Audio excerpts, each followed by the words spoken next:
there's 100 sketchbook manufacturers out there. These are the ones that I can confidently say I've tried and I've got some experience with. So I've got a billion pages of notes and I am prone to exaggeration. So I'm going to have to refer to those for the next 10 minutes, sit and drink more coffee and try and absorb all their juicy goodness so that I can regurgitate it in your arty faces. Before we crack on with this mega sketchbook review, I just wanted to say that this isn't blocks. I'm not talking about blocks of paper or pads of paper. This is sketchbooks, bound, case-bound sketchbooks. Proper little books that you can open up, not the wire-bound ones. That's not to say that I won't be doing a review at some point on pads and paper. I'm a big fan of Archer's, St. Cuthbert's Mill, Fabriano make some great pads. But I just wanted to give an honorary mention to Calder Art Supplies here in the UK, who have recently come up with some new 300 GSM, great quality, lovely, thick, mixed media pads. Now, the thing that's quite special and unique about these is the artwork on the front, which I'll do a close-up of, is one of my pieces. So you can imagine how thrilling it is to receive in the post sketch pad, and to see your artwork on the front. It's pretty cool, isn't it? Let's crack on with this. So what I'm going to try and do is I'm going to talk about each manufacturer, and I'm going to show you some samples. And I'm going to try and talk about the same sort of characteristics for each one to try and hopefully put this into some kind of context. So wish me luck. I've never done anything like this before, so we'll see how it goes. So the first sketchbook manufacturer we're going to be talking about here is Hahnemühle. I can never say it. Anyway, no, I've got loads of these. I've got some of their cappuccino sketchbooks, which I use for figure studies. Nudes, which I'll show you some of those. They also do some amazing toned sketchbooks. I've got a little one here, which is a super cutie. This is going to be a long video, and I'll show you some of those too. That's really fun to use. But they also do some amazing little concertina sketchbooks, or accordion sketchbooks, I believe they're called. And they're great fun to use. So yeah, they're an interesting manufacturer. They are a quality German manufacturer. The paper is pretty good quality. Today we're going to be talking specifically about their watercolour books. Now these are great quality books. 200 grams per metre, so I would say medium thick paper. This is an A5 book, and 30 sheets, so 60 pages.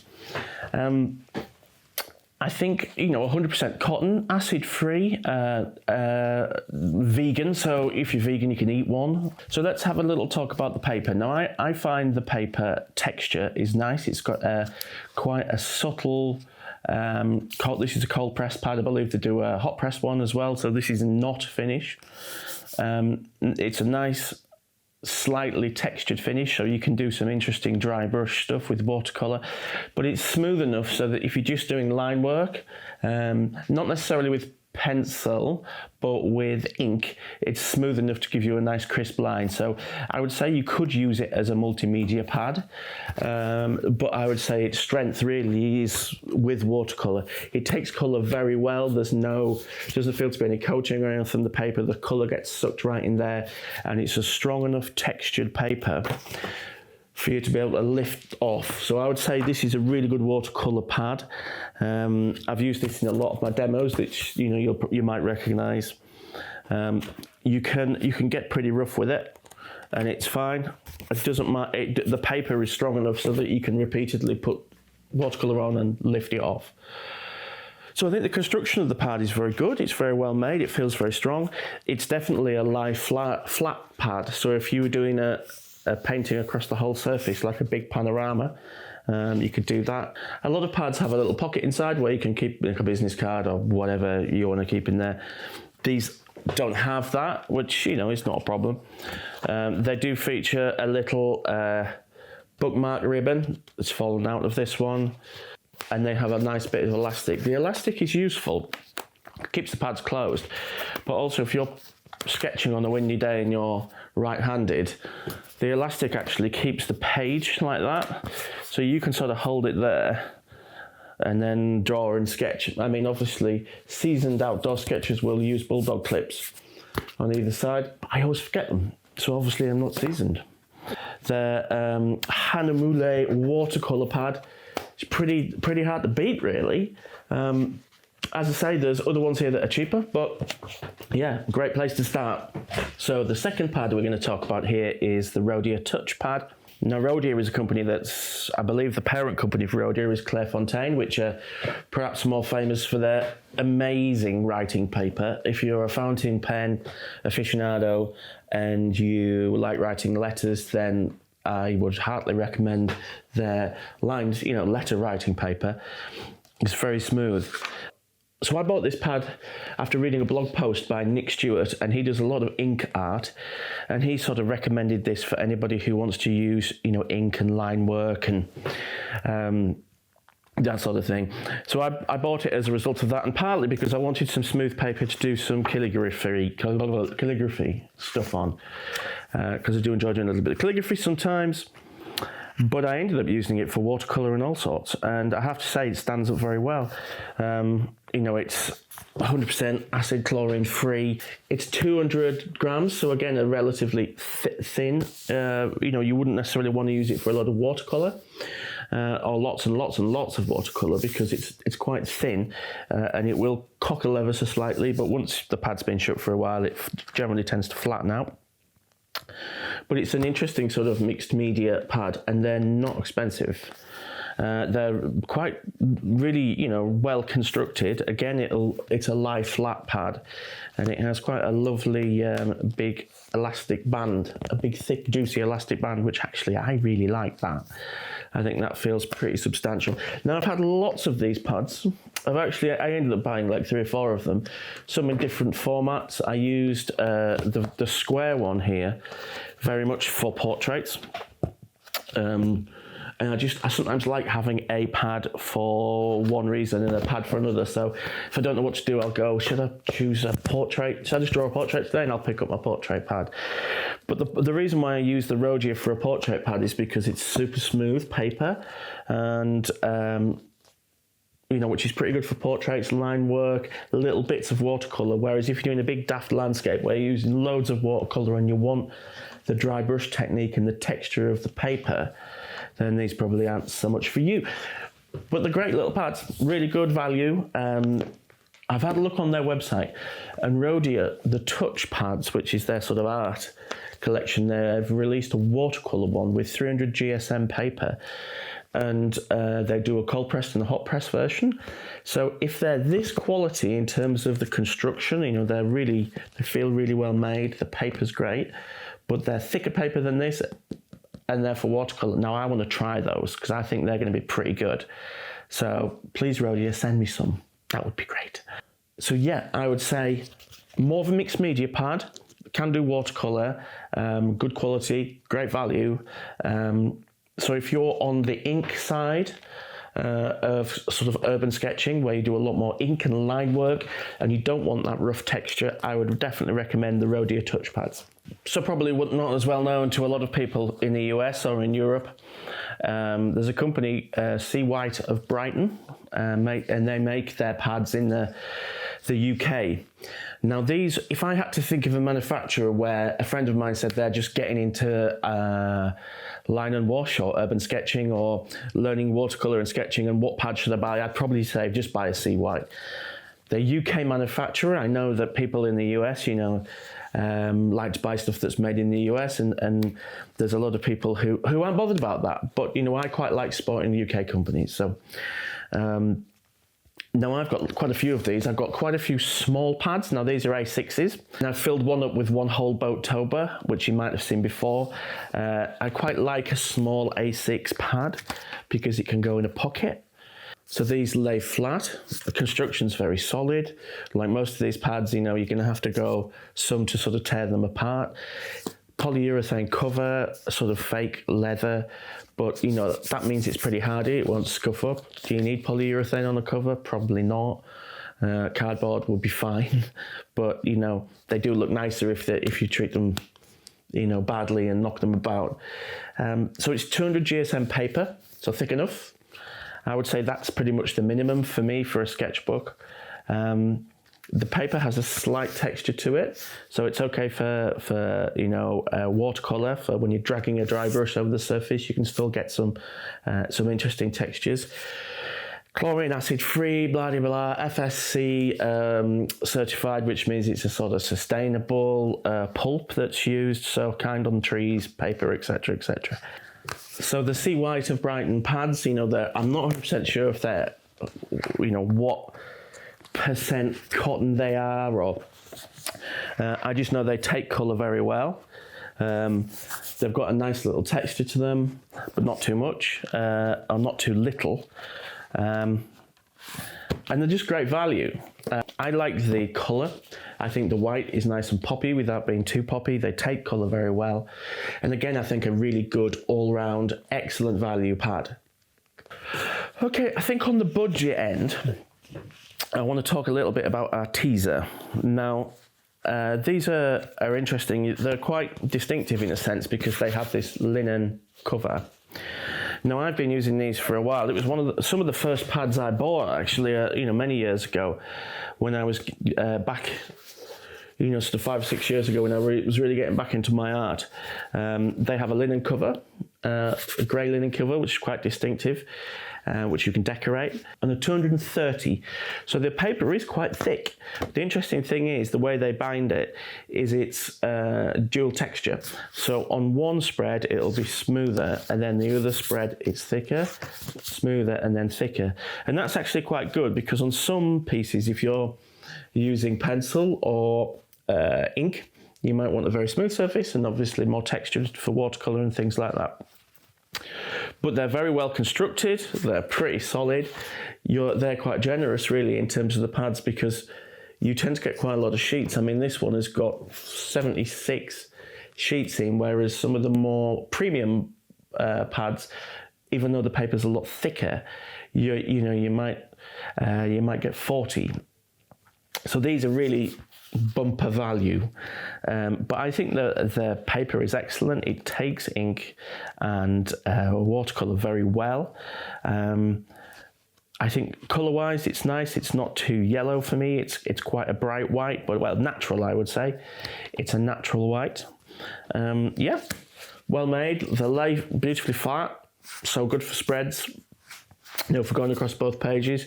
So value for money, the Artezas, I'd say, are probably the best, one of the best values out there. You can often buy two together on things like Amazon, and they might be, less than half price of a more premium sketchbook.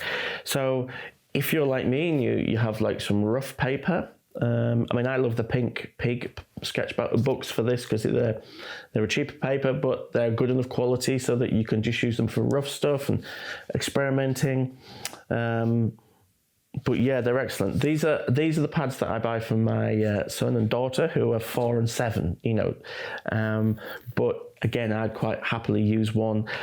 If you said to me you could only ever use Arteza sketchbooks for yourself, I'd be quite happy with that. But one of the things that I quite enjoy doing is chopping and changing and trying different sizes and different manufacturers and stuff like that.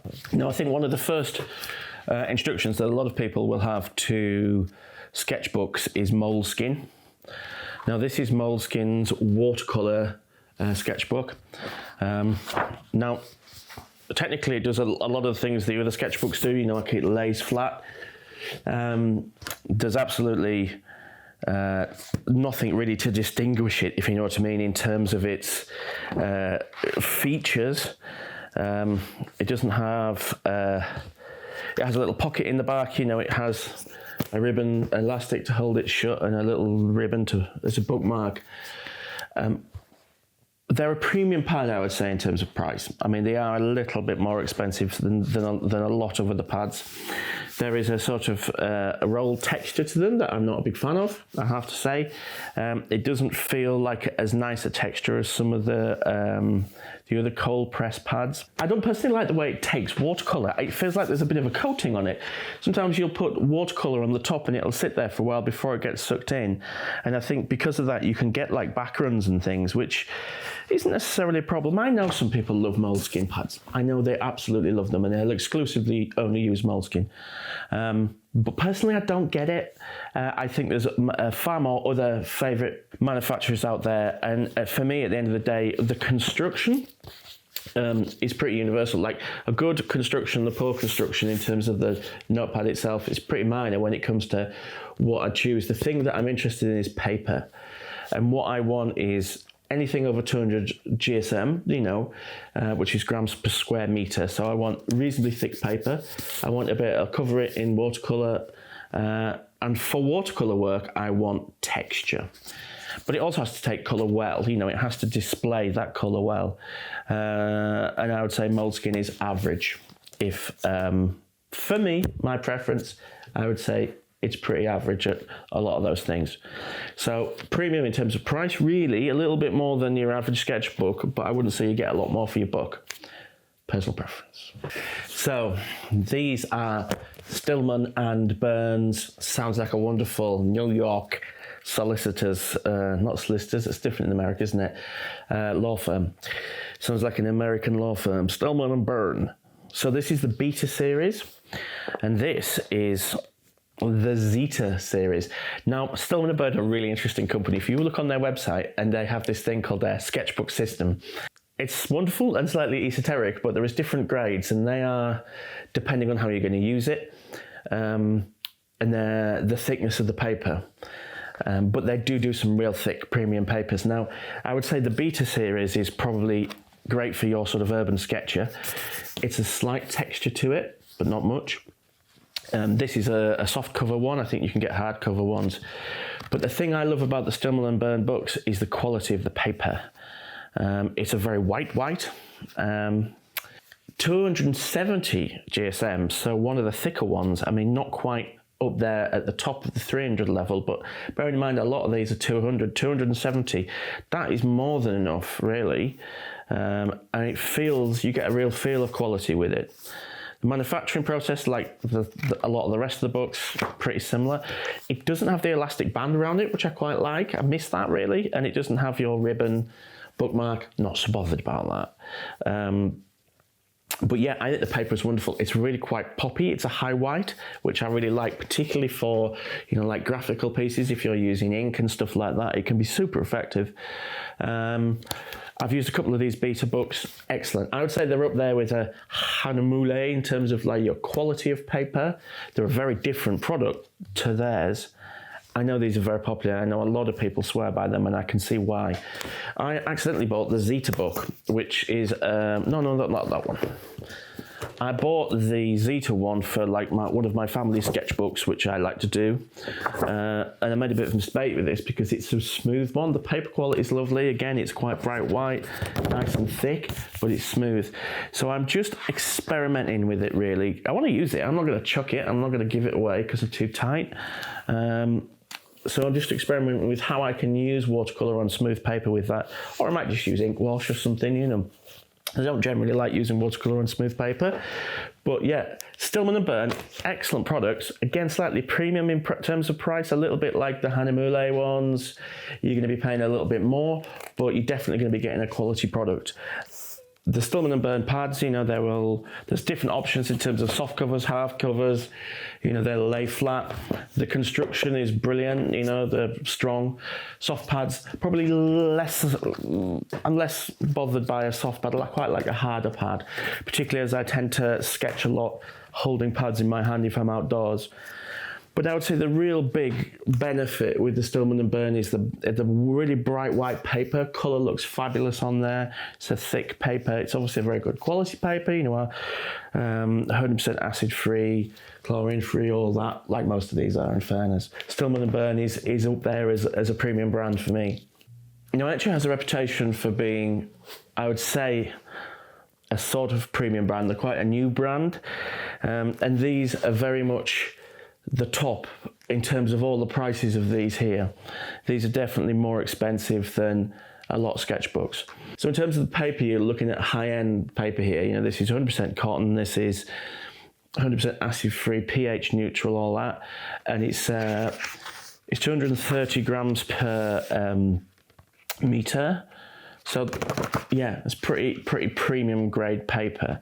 It's got a slight texture to it, which I love. I think the texture is probably about spot on for me, and it takes colour extremely well. And I would say that, you know, these are really, really excellent pads. I've got some friends who absolutely swear by Etchr pads, you know, artists who I love their work, and I trust them implicitly in terms of what they're looking for in terms of quality, and it's really helped me out. So I would definitely recommend Etchr. There's a couple of things I'm not so keen on.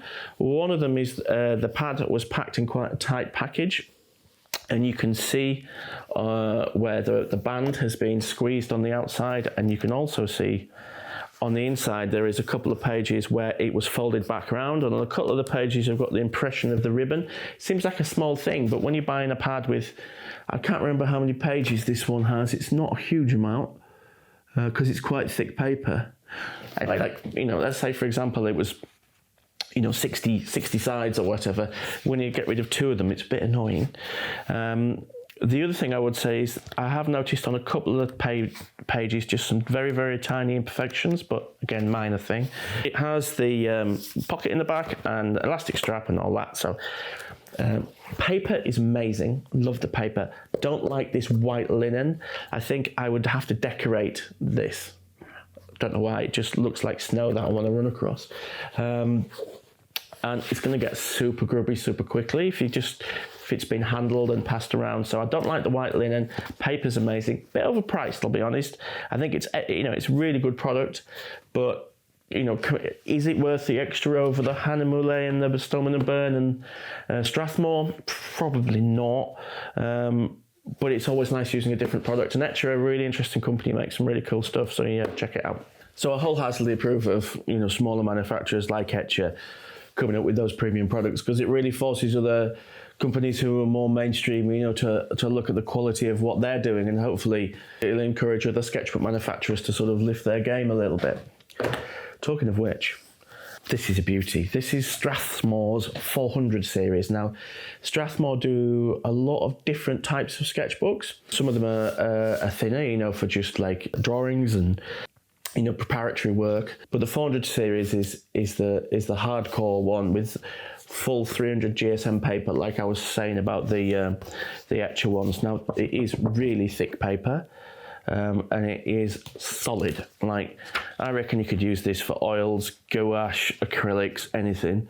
I've been using it for some watercolours, and you could go all day. You can put pigment on, lift it off, put it on, lift it off, wet the page. Make any difference. It's really excellent paper. I mean, this quality paper, I would say, will probably be good enough for like commission work or selling, if you were selling your original artwork. It's really very good. Personal preference wise, it calls itself an off-white, I believe, but it's slightly ivory, and I like a bit more of a bright white because I like my colours really to pop. I like quite poppy artwork. But that's a really minor thing, and I think you can almost get around that a little bit by just, you know, applying a bit more colour if you want to. But the Strathmore books are really excellent quality. There's a few things that, if I was making them, I would change. I would put an elastic band around there. I think that's quite a useful thing. There's no pocket inside. Is that a big deal? I guess not. The construction is really nice because they're slightly thicker paper. It doesn't necessarily want to lay flat in the same way that, you know, thinner paper will. So yeah, it doesn't necessarily want to lay flat unless you get it on a seam perfectly. But no, the paper is excellent, really, really good. So the Stilman Birn and the Hahnemühle sort of 250 GSM. The 400 series Strathmore is 300, so that's thicker paper. You know, acid free and all that jazz. So this is the thick paper one. And it's excellent. And it might not be for you, and you might use it and you might say, well, do you know what? I get more pages in pads with thinner paper. So I would say try it. So the real wild card of the bunch in terms of this collection of sketchbooks, and I've got like 100 cast on the table in front of me here. This is Khadi paper. It's basically sort of handmade paper from India that uses 100% cotton rags, and it's reconstituted into paper. Now, it's got a really interesting texture. It has quite a lot of well, you could say sort of flaws or inconsistencies in the texture, but I love that. I quite like it, how it looks. It looks more handmade, you know, it sort of looks more premium somehow. The way that the paper is chopped up, it's got like a fluffy edge. And the way that the sketchbook is actually made means that it does sit very flat. The thing I love the most about this paper though, the sketchbook itself doesn't have an elastic band. It doesn't have a ribbon. It doesn't need one. But the thing I love the most about it is the paper. The paper is wonderful. It's so much fun to use.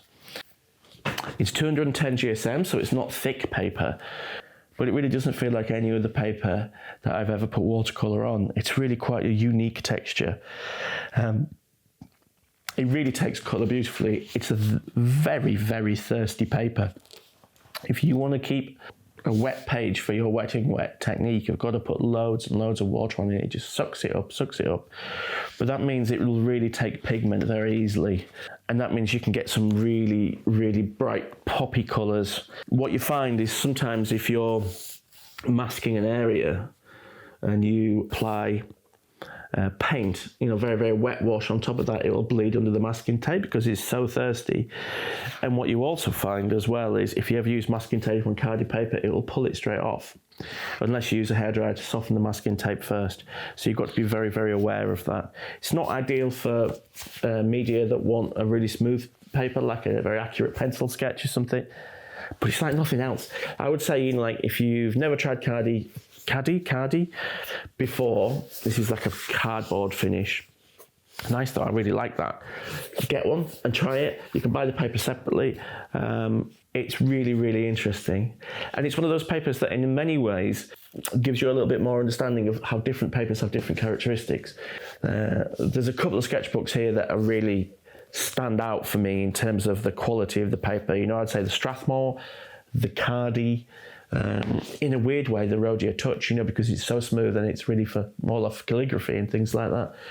So one of the fun things about using different types of paper, you know, try a really smooth, high quality paper, try a really rough, high quality paper, try the Khadi, is it'll get you a feel for, you know, what do I actually want? What do I actually like in terms of my sketchbooks? The Khadi handmade paper, I believe it's made in India, is really cool. Give it a try. Oh, I would say about the Khadi paper as well that if you do buy it loose, because it's got this fluffy edge and you can tear it, like you can use a steel ruler, lay it down and just tear the paper. It makes really, really nice cards. If you've got some just cardstock, you know, blank greetings cards, you can do a little watercolour and stick on this, the Khadi paper with the fluffy edge, and it just looks lovely. It looks really, yeah, it just looks really handcrafted, if you know what I mean. So check that out. So that brings me on to the last sketchbook manufacturer we're going to talk about today. And this is quite a new British manufacturer based in Berwick-upon-Tweed in Northumberland. And they, you know, assemble the books there and they design them there, and that's where they're based. And they're called Pith. Pith. These books are really cool. They have what I think is a sort of Japanese binding technique. They use 1.5 millimeter sort of recycled board for the outer, which maybe won't stand up too well if they get bashed around, but also, I mean, gives them an interesting pattern there, doesn't it? You know, I think a lot of these things. One of the interesting things about the binding is because they don't, you can see the valley, I can't remember what the term is, but you can see the ends of the pages and where they're stitched together and glued. It means that when you get bleed through, it appears on the spine, and I'll show you some close-ups of that. That's quite interesting, particularly if you're using, you know, like a lot of watercolour using wet inks. So these books are, again, 200 GSM, so these are, I would say, you know, like thick enough, but you just don't want to go any thinner than that, I wouldn't have thought. These are probably on the thin side. The paper quality seems to be very nice. I mean, it ticks a lot of the boxes in terms of being, you know, 100% acid-free, all that, like all these pads really. But the one thing I'm not a big fan of is texture. It's a little bit smooth. This is a thin paper, a thin pad. They do all sorts of cool pads for writing in and stuff. Pith, it's quite an interesting little company. This is their sketch pad. But what I would like to see from Pith, and it's a personal thing, I mean, these are great pads, don't get me wrong, but I'd like to see some slightly thicker paper, and I'd like to see some cold press paper, something with a tiny bit of texture to it. But the paper quality is excellent. They lay extremely flat, and that is partly because they don't have this extra bit of binding on the back. I don't know the term for that. I'm sure somebody, a bookbinder, will tell me in the comments. So they do lay extremely flat. They're very minimalist in the sense that they don't have a pocket or any elastic that goes around them. But again, they're not expensive pads at all. They do some great variety of sizes and some, you can see how beautifully these lay flat. I mean, that's never been opened before, and you just one press and it's doof, and that's very impressive. They do lots of different colours, all very poppy colours. They look fantastic. If you were sitting in a design studio having a meeting with your animator, as we all do every Wednesday,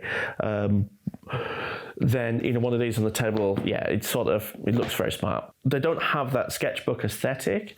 They have a more notebook aesthetic, but I think they're very cool. But yeah, they're a cool company. Check out their website. It's quite interesting. So before I do the conclusion, I just want to thank you guys for viewing this video, and I want to say, if you wouldn't mind doing us a solid favour and just liking and subscribing, put a comment down below. This all really helps the channel grow, and I really want to say a big thanks to all my patrons. It's really you guys who are making this channel work at the moment. I don't really get any revenue from the YouTube side, not very much anyway, but the patrons growing, and that's enabling me to at least to justify spending the several days a month that it's taking to put these videos together. So thank you, my patrons. I really appreciate that. Anybody wants to make like a one-off donation, there's my coffee as well. There should be a link below for that. Right, let's get on to the conclusion then. 10 sketchbooks. Let's have a little bit of a roundup just to remind you. The Rhodia sketchbooks, I love the way they're made. Ink and wash rather than loads of watercolour, but they are excellent quality. Right, Etchr, premium brand, great paper, colour, takes colour very, very well. I love the paper in these, excellent. I'm not a big fan of the white linen binding, but yeah, it is a premium product and you pay for it. Seawhite of Brighton. Love the paper, love the colour of the paper, love the texture of the paper, ticks all the boxes in terms of acid-free, blah, blah, blah, blah. You get a lot of paper in the pad. These are really excellent value, kind of like a bit of a Swiss Army knife. These can do it all. So the Arteza pads, I'm not 100% sure where these are available in the world, but I know you can get them on Amazon. That's where I bought mine. These are really, really good value, I have to say, and well built, and the paper's nice, and the dual texture paper is quite interesting. You get, that's quite interesting to try. So these Arteza pads, excellent value for money. Pith, the new kid on the block. I think these are great for sketching, and they're great for sort of line work and things with a couple of washes of watercolour and maybe ink and wash technique, perfect for that. It would be great to see a full watercolour version with 250 or 300 GSM paper and a paper with a little bit of texture. But man, they are beautiful looking pads. Really nice to see somebody doing something different in terms of binding, and they feel very modern. They feel like nothing else really. So really interesting company. Check Pith out. Right, Khadi or these Indian 100% cotton rag texture paper. Like nothing else, just like nothing else. They're really, really, it's really, really fun to use. It's probably not like anything you've ever tried before. So, the whole point of this is trying new things and having fun, isn't it? That's the whole point of life, really. So try the Khadi paper, brilliant. Strathmore, excellent premium quality paper, excellent pad, really, really like them. It's great. Paper's super thick, 300 GSM, feels really robust. This is for the watercolorist who really, really, wants premium quality paper. The pads are expensive, but not like Etchr expensive. They're like Hahnemühle or like the Beta, Stilman Birn expensive, not like premium. Which brings me to Stilman Birn. This is the Beta series, the sort of very, very bright white colour I love. I prefer the hard binding to the soft binding. Excellent quality, and like, again, premium, but not like daft premium. And the same with the Hahnemühle stuff. I would put them pretty much in the same ballpark as the Stilman Birn. You know, slightly textured paper, it's quite white. The pads are nicely made, you know, they're well made, lots of choice in terms of sizes. And then we're back to Moleskine. Not a big fan of the paper, I'll be honest. You know, the pads are great, really well built. I'm not a big fan of the paper. Some people will like it, some people won't. It's a little bit like the Khadi paper, you know. Some people are going to use that and think this is amazing. Other people are going to go, what the hell is this? So there we go. So really value, I would say the Arteza pads would be my value choice. I would say a sort of, if you're wanting a good all-round solid sketchbook, you know, you can't go wrong with Stilman Birn. You can't really go wrong with the Seawhite of Brighton or the Hahnemühle, or and if you really want to go high end, I would say the Strathmore 400 series is really brilliant. If you want to go high end, then you've got the Etchr books, you know, the Perfect Sketchbook and things like that. I mean, I haven't tried the Perfect Sketchbook, the 50 quid, you know, all singing, all dancing ones, but the Etchr sketchbooks, the standard ones range are very good. I know a lot of people really, really like them. And like I say, I might decorate the white cover because I'm just not really a big fan of that. What it comes down to is personal preference. And I would say that if you're just starting off with that, get some of the Khadi paper, you know, try a cold pressed pad, try a hot pressed pad, because you're going to get smooth and you're going to get rough texture, you know. Try some thin paper, try some thick paper, and then it's going to give you an idea of kind of what you like to use. But that will change. You know, when I first started rediscovering my art journey, you know, sort of 6 or 7 years ago, and I was using a lot of the Rhodia touch pads because I was doing calligraphy, and that's what was like my gateway drug back into sketching and, you know, watercolour and things like that. So I hope that's food for thought there. It would be really fun to put these in like a chart, but I don't think there's any need. You know, we're not doing a 0 to 60 time or, you know, fuel economy here. It's paper. So if you're looking for some tips on buying sketchbooks, you know, a lot of it is just personal, really. But what I would say is, you know, one of the key things is thickness of paper. So I wouldn't go below 200. You know, between 200 and 300 is where you really want to be. Well, you know, I think A5 is a great place to start in terms of size of pad. You know, A5 is really, really good all-round size. If you get a landscape one, you can do some big wide things, which is quite interesting. A4 again is a good size. You know, I love using A4, both landscape and portrait. And then for portability, obviously a tiny A6 is wonderful. And again, you know, you can do sort of landscape stuff with that quite easily.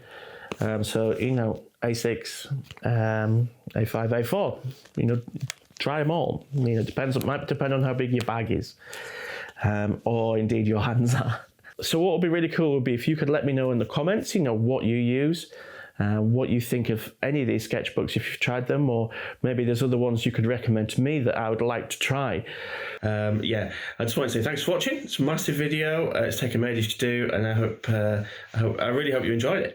And yeah, thanks for watching to the end. We'll see you next time. Ta-ra! Right, where's the button?